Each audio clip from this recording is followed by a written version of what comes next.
Hello and welcome to United Report.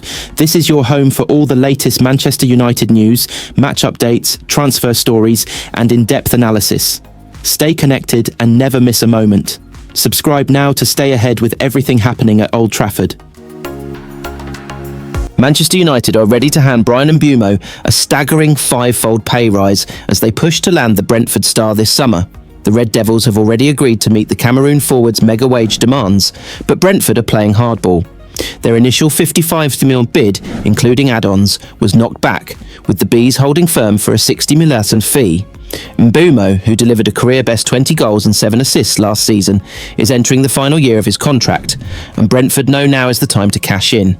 While United weigh up their next move, they remain confident that Mbeumo's skill set fits new boss Ruben Amorim's attacking blueprint, and they're not alone, with Newcastle also circling.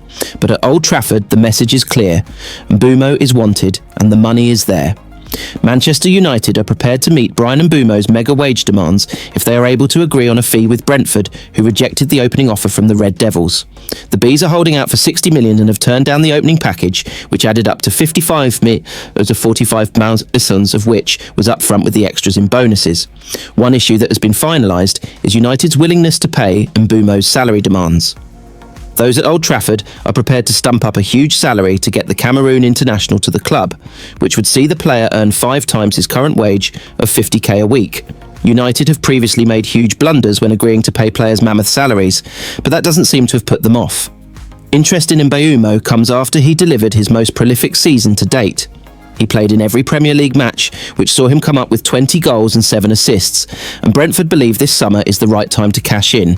The frontman is about to enter the final 12 months of his deal, and the Bees can bank a huge profit on a player they signed back when they were in the Championship. The West London side look ready to dig their heels in, though, as they demand their £60 million to asking price. It leaves United with a decision to make should they want Mbeumo. They have already spent £62.5 million on Matheus Cunha, but have made bolstering their front line a priority. They've just missed out on Liam Delap, who chose Chelsea over Manchester, but have continued to pursue other targets. Mbeumo's skill set is likely to suit the 3-4-3 system implemented by Ruben Amorim, who needs new recruits if he is to be a success at Old Trafford. Newcastle have a well-known interest in the Brentford frontman, but those in Manchester have acted to try and get a deal over the line with Brentford, consistently showing they will sell their top stars for the right fee, doing so with Ivan Toney last summer. Manager Thomas Frank conceded that Mbeumo had admirers and his departure was possible if the right fee was tabled. "I can definitely understand the interest in him," he said. "There should be interest in him. He is at his best age, he has scored 20 goals. I would like to keep him, but we are a selling club, so if someone comes in with the right price." Change is sweeping through Old Trafford, and at the heart of it is a man with a sharp eye for talent and a bold vision for the future. Manchester United have officially appointed Jason Wilcox as their new sporting director, marking a new chapter in the club's transformation under Sir Jim Ratcliffe and Ineos. Wilcox's rise comes as Sir Dave Brailsford, once central to United's football reboot, steps back from day-to-day operations. Known for shaping Manchester City's youth system into a powerhouse and impressing United's top brass since joining from Southampton, Wilcox now holds one of the most powerful voices at the club. With executive changes, a new manager in Ruben Amorim, and a growing emphasis on long-term football structure, United fans are asking one question. Is this the leadership that finally brings the Red Devils back to glory?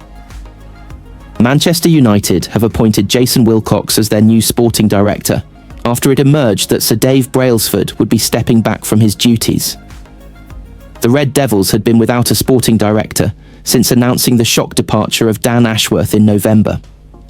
United had spent half a year chasing the ex-Newcastle Chiefs' signature before co-owner Sir Jim Ratcliffe axed him after just 5 months, citing a lack of chemistry and costing the club, who've made hundreds of staff redundant this year, a huge £4 million in compensation. Wilcox, 53, was poached from Southampton and arrived as technical director 2 months before Ashworth.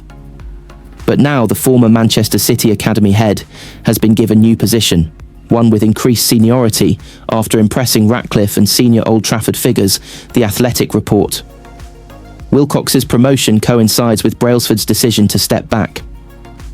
The ex-British cycling chief is the director of sport for Ineos, Ratcliffe's petrochemical conglomerate.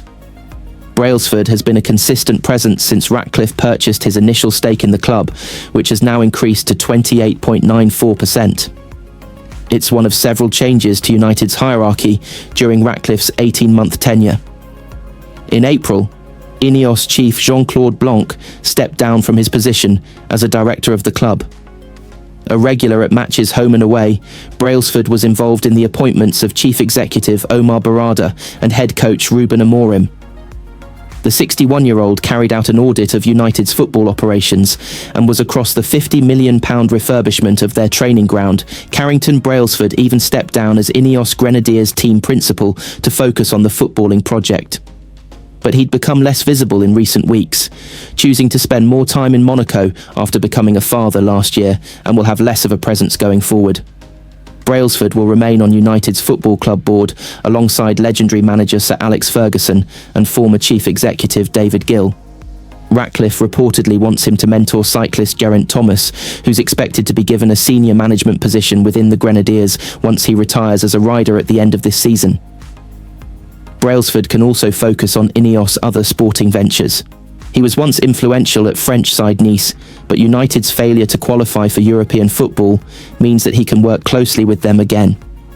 UEFA's ownership rules prevented Ineos from being as hands-on as Nice qualified for the Champions League. Will Ineos bring success back to Manchester United? Give us your prediction in the comments section. Wilcox, meanwhile, will hope to enhance his growing reputation at Old Trafford. Jason, for me, is a guy at the coalface, Ratcliffe told The Times earlier this year. He ran the academy at Manchester City. Cheeky Begiristain. I know, thought Jason had the best eyes in the club. Jason knows what's working, what's not working, in terms of how Ruben's playing, his system, which players he's picking, which players we are going to buy in the future. And Jason's got views on all of those things. And when I listen to Jason speak, I get what he's saying. Ruben Amorim is making one thing clear at Manchester United: no one is bigger than the badge. Known for his bold leadership at Sporting CP, where he sold top stars without blinking and delivered 2 league titles, Amorim is now wielding that same iron fist at Old Trafford. Big names, big attitudes, it doesn't matter. If you're not all in, you're out. In just a few months, Marcus Rashford has been loaned out, Alejandro Garnacho is on the market, and Jadon Sancho is packing his bags. Even Antony, rediscovering his spark in Spain, looks set to move on. Amorim's message is loud and clear: buy into the vision or be part of the clear-out. Here's how the new boss is reshaping United one fearless decision at a time. Ruben Amorim once proved that no individual is bigger than the team by putting his biggest Sporting CP stars up for sale before winning 2 league titles. The Portuguese head coach is now demonstrating the same ruthlessness at Manchester United by sticking to his guns and selling any player that doesn't fully buy into his philosophy. Amorim came into the Sporting role as a fresh-faced and inexperienced manager in March 2020. But he had a plan from the off, which was to establish his own style of play with his own players. That, in turn, sparked a mass clear-out in his first transfer window at the helm. The tactician sold a whopping 7 players in his first summer, with 3 more leaving on free transfers and 15 being loaned out. It didn't matter who they were. If they didn't meet his requirements, they were axed. Marcos Acuna had made 36 appearances the previous season and even wore the armband in the final game of the 2008 season against Benfica. But the hot-headed Argentina international was quickly sold to Sevilla. Another player that butted heads with Amorim and didn't survive to tell the tale was Islam Slimani. The Algerian had returned to Sporting as a fan favourite in 2022 and immediately started scoring. Yet Slimani only lasted a matter of months as his attitude didn't sit well with his manager. Amorim sent the forward home early from a training session, citing his lack of commitment and inability to make a big effort with the team. Slimani had reacted poorly to being told he would not be starting ahead of striker Paulinho for a game, which crossed the line in Amorim's eyes. The manager said at the time, "Those who train better, play better, and are called up. It doesn't matter to me. I can risk my work and qualifiers. It will be like this until I stop being a coach." That has also become a recurring theme during his short time at Old Trafford. We saw just weeks into his tenure back in December that no player was untouchable, as he cut Marcus Rashford and Alejandro Garnacho from his matchday squad against Manchester City. Rashford was then completely frozen out and sent out on loan to Aston Villa in January, with the United Academy graduate expected to leave on a permanent deal in the coming months. Garnacho, meanwhile, reportedly showed dissent towards his head coach and has now been listed on the transfer market this summer, with the likes of Napoli and Chelsea interested in signing the £40 million winger. After the final game of the season against Aston Villa, Amorim delivered an apologetic speech to the Old Trafford faithful, in which he promised the good days are coming following their lowest ever Premier League finish. A key part of instilling that vision is working towards a squad overhaul in the transfer window.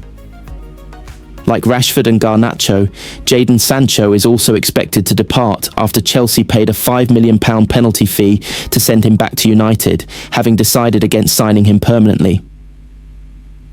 Winger Antony is also set to leave after rediscovering his form on loan at Real Betis, where he said he is smiling and happy since joining the La Liga side in January.